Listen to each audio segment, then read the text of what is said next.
Laptop आणि फोनच्या किमतीत जवळपास 5 ते 10 हजारांनी वाढ झालेली आहे. मग तुम्ही नवीन लॅपटॉप आणि फोन घेण्याचा विचार करताय तर हा व्हिडिओ शेवटपर्यंत बघा. कोणत्या कारणामुळे लॅपटॉप आणि फोनच्या किमतीत वाढ झालेली आहे? जो मोबाईल 40 हजारला भेटायचा तो आता 50 हजारला भेटतोय. जो मोबाईल 25 हजारला भेटायचा तो आता 30 हजारला भेटतोय. आणि त्याचबरोबर लॅपटॉपच्या किमतीत सुद्धा अशाच प्रमाणे वाढ झालेली आहे.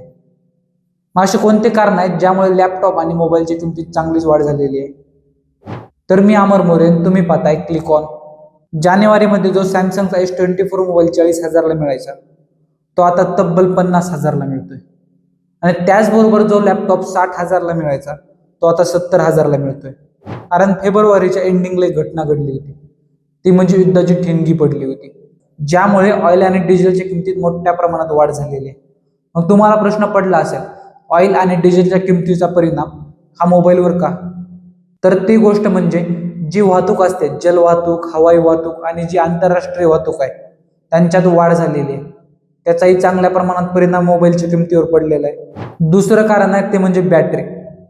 ज्या बॅटरीमध्ये लिथियम आणि कोबाल्टचा यूज केला जातो त्याचा तुटवडा झालेला आहे, म्हणजे त्यांची खनन क्षमता कमी केलेली आहे.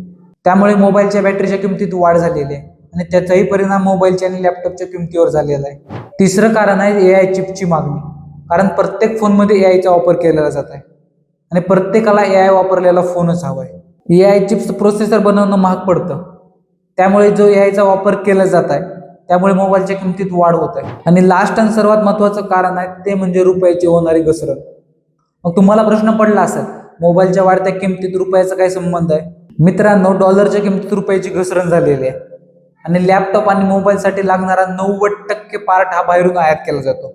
म्हणजे त्यांसाठी लागणारे जे सुटे पार्ट असतात ते बाहेरच्या कंट्रीतून आयात केले जातात आणि त्याची मॅन्युफॅक्चरिंग भारतात केली जाते. त्याची पेमेंट जी असते ती डॉलरमध्ये करावी लागते आणि डॉलरच्या किमती वाढल्या आहेत, त्यामुळे जवळपास 2 ते 3 हजार रुपयाचा फरक पडत आहे. त्याचाही परिणाम मोठ्या प्रमाणात मोबाईलच्या किमतीत झालेला आहे. मित्रांनो, तुम्ही विचार करताय की सध्या मोबाईलच्या किमतीत वाढ झालेली आहे, लॅपटॉपच्या किमतीत वाढ झालेली आहे, 1 महिन्यानंतर घेतो म्हणजे मोबाईल आणि लॅपटॉपच्या किमती अजून उतरतील. मोबाईल आणि लॅपटॉपच्या किमती उतरण्यापेक्षा त्यांच्यात वाढ होण्याची शक्यता आहे, कारण वरील कारणे अजून थांबलेली नाहीत, जसं की युद्ध थांबलेलं नाही आणि त्याचबरोबर डॉलर अजून सुद्धा स्ट्रॉंग होत आहे.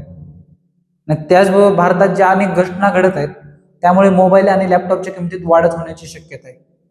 त्यामुळे तुम्हाला जर लॅपटॉप आणि मोबाईल घ्यायचा असेल तर जो समर सेल असतो, म्हणजे जो मे आणि जूनमध्ये काढला जातो, त्या सेलमध्ये तुम्ही घेऊ शकता.